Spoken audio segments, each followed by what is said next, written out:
Goodbyes hurt the most, especially when the story was not finished. And grief is like an ocean. It comes in waves, ebbing and flowing. Sometimes the water is calm and sometimes it's overwhelming. All we can do now is learn to swim.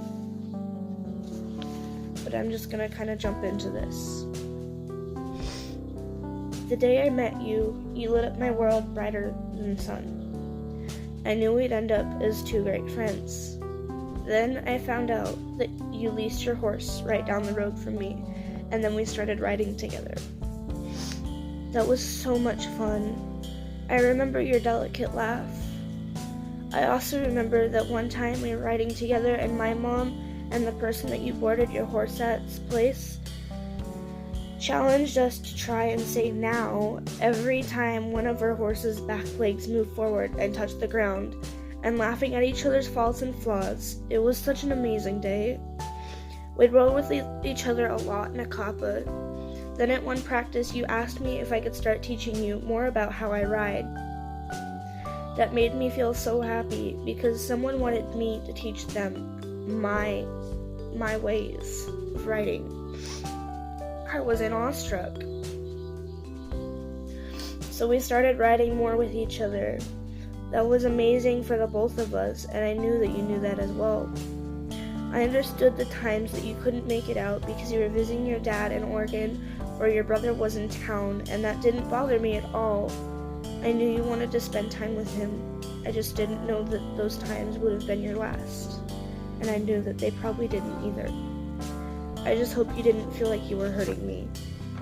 I can assure you, if you're reading this, it didn't hurt me. I remember all the great and interesting stories that you told me when I'd come over. Then I challenged you to try and do a little bit of Liberty with me.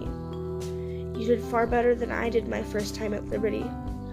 You had such a great skill and bond with any animal you were around. I knew Riata loved you. Everyone loved you and your personality. It was beautiful inside and out. I think about you every day, and I'm sure you know that as well. Every time we saw each other when I got off the bus, you saw me, you would always just pop your head out somewhere and say hi, and then we'd sit and talk forever. I loved that so much. I absolutely loved doing that.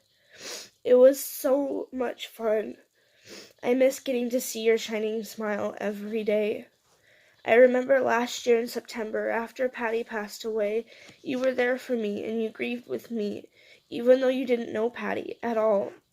I think you were grieving with me because I had told you so much about my time with her that you understood how I felt about her. This is exactly why I'm writing about you. It's because I want others to know you through me as a beautiful, kind, and caring spirit and soul that you were and still are today, not just another girl who felt she needed to take her life. I know a lot of people who don't understand. They don't understand that suicide isn't a joke, and they don't understand that when they do joke about it in front of other people, it actually hurts them on the inside so much. I try not to show it because we all know how that goes. Everybody just thinks you're being needy. I'm glad I have so many people in my life now that understand why I have a hard time with this kind of subject. They are always the best people I could ever even ask for. They are always there for me when I don't want to be near them. I have to say goodbye to a lot of people and animals I love, but besides Patty and two of my horses, you were the hardest to say goodbye to. I think it was because I never got to properly say goodbye, and two, I let myself think I'd never lose a friend to suicide.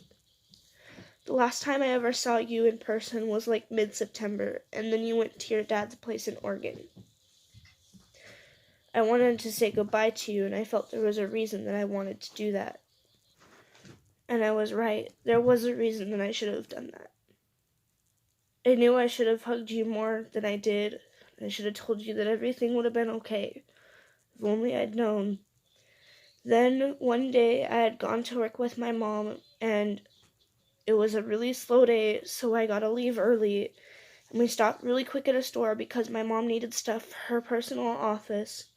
And so while I was waiting, I was casually looking through Facebook, and I saw a post that really confused me a lot. I continued to read it, and it had one of the lines that said, "And P.S. Hug my Sparky in heaven." Still confused, I called up a good friend, and she had told me that you committed.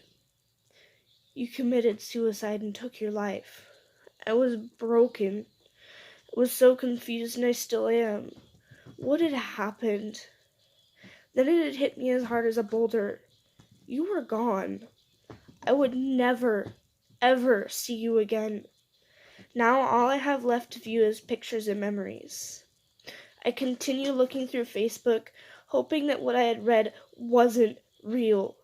That it wasn't true what I was reading. Maybe even just a stupid joke. It wasn't. I know now that for some stupid reason, I understand that you're gone, but I still don't get it. I don't know why, I just don't. I feel like I'm getting better. Now with all my great friends and family, I feel just a little bit better about all of this.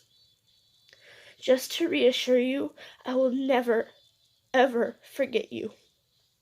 Even if I wanted to, I wouldn't. You are such an angel. And the more that I write, the more that I want to see you again. I think God realized how much of an angel He had put on this cruel world. He realized that this world didn't deserve you, and you didn't deserve what this world had to offer to you. It had finally broke through your skin, finally tore you down enough. You had been ripped right down to the middle, but you fought your battle until you couldn't fight any longer. I'm so proud of you for fighting the battle for so long. You will always be remembered by all the people who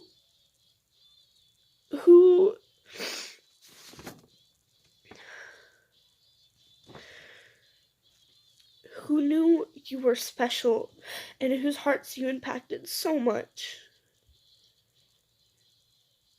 Thank you so much for being in my life and for helping me with some of the things that I would have never figured out by myself. I owe you so much, and I wouldn't be where I was today if it wasn't for you. P.S. Tell Max and Dancers and Patty I love them. Max is a great horse, and you can ride him anytime you want. And now I want you to take care of Nana, too. She's a good girl, she's a good dog, and she will never do anything to hurt you. And I wished, just like you, I could have said goodbye to her. I'll never understand why you did this, why you felt that you needed to take your life. There were so many people around you that could have helped you if only you'd felt like you needed to reach out to someone.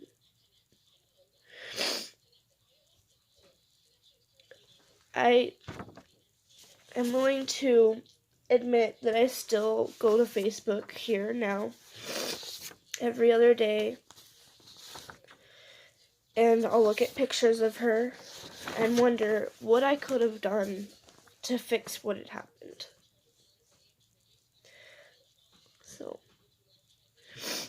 I miss her a lot, and I want others to understand that you can talk to others. I'll continue into this with another video, but for now, this is all that I can really handle to post. I'll see you guys in another video. Don't forget to leave support and a thumbs up. And if anybody ever needs to talk to someone, please.